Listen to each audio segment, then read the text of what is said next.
where does the name for Bulch Sychnant or Sychnant Pass come from? So today I'm in Conwy County, and this road behind me comes out the back of Conwy through a very narrow pass and goes down into Doigavulchi, and it's called Sychnant. Let's get into the name.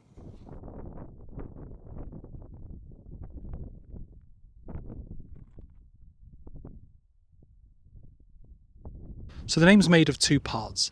First we have Sych, which means dry, and Sych might have been a borrowing into Brythonic, the ancestor language to Welsh, from Latin, sicus.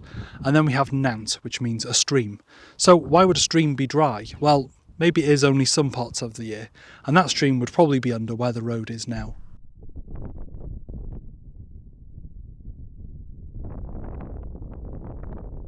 So the name literally means dry stream. Anyway, diolch, thank you. Give us a like, give us a share and give us a subscribe, I really appreciate it. And if you want to support me on my quest, nay, my pilgrimage, to explain every place name in Wales and a few outside of it, you can on my Patreon, the link's in my bio. Diolch, have a good one.